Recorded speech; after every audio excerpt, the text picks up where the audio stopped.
Border Gavaskar ట్రోఫీలో భాగంగా Bharat, Australia మధ్య ఆడిలైట్ ఓవల్ మైదానంలో రెండో టెస్ట్ జరిగింది కదా! అయితే అంటే మొదటి రోజు పింక్ బాల్‌తో జరుగుతున్న ఈ మ్యాచ్‌లో భారత ఫాస్ట్ బౌలర్ మహ్మద్ సిరాజ్ కొద్దిగా అదుపు తప్పాడు. ఈ మ్యాచ్‌లో భారత fast bowler Mohammed Siraj, Australia batsman Marnus Labuschagne మధ్య చాలా పెద్ద గొడవ చోటు చేసుకుంది. అయితే సిరీస్‌లోని తొలి మ్యాచ్‌లో కూడా వీళ్ళిద్దరి మధ్య పెద్ద వాగ్వాదం చోటు చేసుకుంది. కానీ ఈసారి సిరాజ్ కోపంతో లబుషేన్ పైన బంతిని విసిరేశాడు. బంతిని విసరడం కాదు, ఏకంగా విసిరి కొట్టాడు. ఇక అయితే బంతి మానస్ లబుషేన్‌కి తగలిపోవడంతో అందరూ కూడా ఊపిరి పీల్చుకున్నారు. ఆస్ట్రేలియా ఇన్నింగ్స్ 25వ ఓవర్‌లో సిరాజ్, మానస్ లబుషేన్ మధ్య వాగ్వాదం చోటు చేసుకుంది.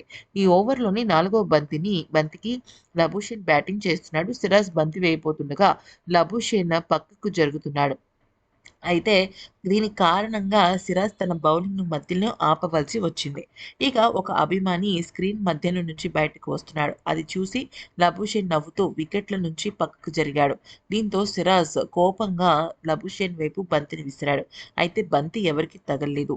ఇక సిరీస్‌లోని మొదటి మ్యాచ్‌లో కూడా ఆస్ట్రేలియా ఇన్నింగ్స్‌లో 13వ ఓవర్‌లో మహమ్మద్ సిరాజ్, మానస్ లబుషేన్ మధ్య వాగ్వాదం చోటు చేసుకుంది. సిరాజ్ షార్ట్ లెంత్ బంతిని వేశాడు. దాన్ని లబుషేన్ డిఫెండ్ ఆడాడు. ఇక సిరాజ్ బంతిని తీయడానికి లబుషేన్ వద్దకు వెళ్ళాడు. లబుషేన్ మాత్రం బంతిని బ్యాట్‌తో దూరంగా నెట్టడంతో సిరాజ్‌కు కోపం వచ్చి ఇక కోపాన్ని వ్యక్తపరిచాడు. ఇలాగా వీళ్ళిద్దరి మధ్య కూడా ఎప్పుడూ కూడా కీచులాట అనేది చాలా ఎక్కువగా జరుగుతుంది.